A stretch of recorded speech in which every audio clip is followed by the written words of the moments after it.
Die Maske sitzt, die sogenannte Schemel. Daher auch der Name Schembadläufer.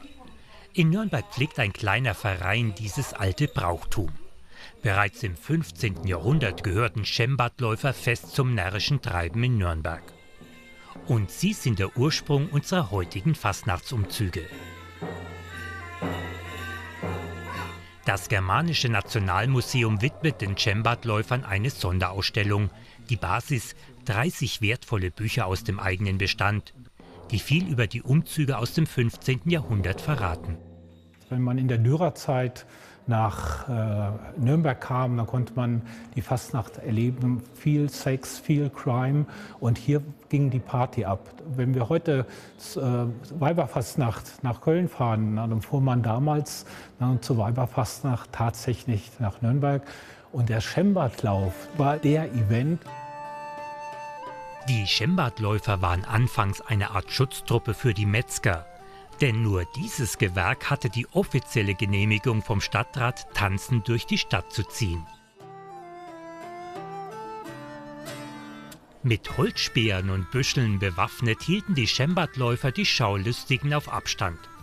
Innerhalb weniger Jahrzehnte verwandelte sich der Schembadlauf zu einem Zug mit Festwagen und immer aufwendigeren Verkleidungen.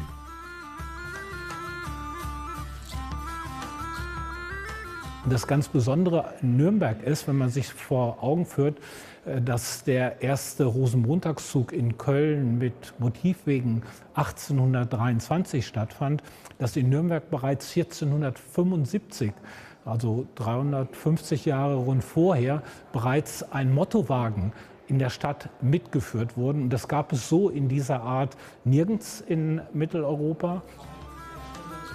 Höllen wurden diese Wagen auch genannt.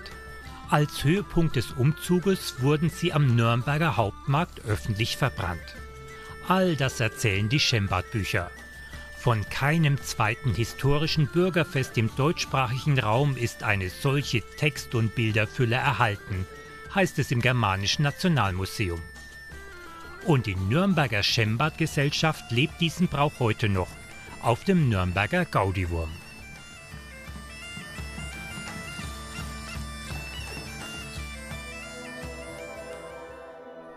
Rund 100 Kilometer entfernt, im unterfränkischen Kitzingen, zeigt das Deutsche Fastnachtmuseum närrisches Treiben in all seinen Facetten. Hallo, ja, ich krieg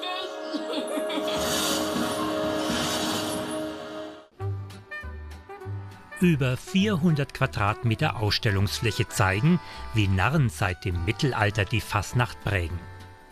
Darunter viele wilde Männer und Hexen. Fastnacht-Urgestein Bernhard Schleret treibt seit Jahren die närrische Schau ehrenamtlich mit voran.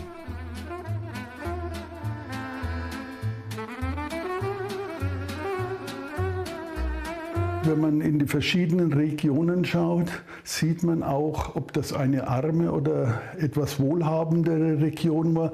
Dementsprechend waren auch die Kostüme. Wir haben hier im Hause auch einen Spähmann, also aus Holzspänen. Das war Abfallprodukt, aber man hat nichts anderes gehabt. Holz, Papier und Wachs. Auch die armen Narren hatten ihre Orden. Unter den tausenden Ausstellungsstücken viel Internationales, wie diese Masken aus Italien und diese aufwendigen Kostüme aus der Karibik. Das Museum blickt auch in die Zukunft. Die BR-Fernsehsitzung Fastnacht in Franken feiert im kommenden Jahr 40-Jähriges. In Kitzingen wird aktuell an einer Sonderausstellung gearbeitet. Wir werden sowohl mit einer 3D-Brille dem Besucher hier die Möglichkeit geben, sich auch mal auf die Bühne zu stellen. Und dann werden wir auch den Auf- und Abbau, wie sich eine Veranstaltungshalle zum Rokoko-Schloss entwickelt, mit einer Raffa-Kamera darstellen. Aber auch die Möglichkeit besteht, dass Sie sich zum Beispiel fotografieren lassen können im Kostüm von Margot Söder oder anderen Prominenten. Von wegen, am Aschermittwoch ist alles vorbei. In Kitzingen regiert die Fastnacht das ganze Jahr. Hallo, ich bin's, die Zwillingsschwester von der Amanda.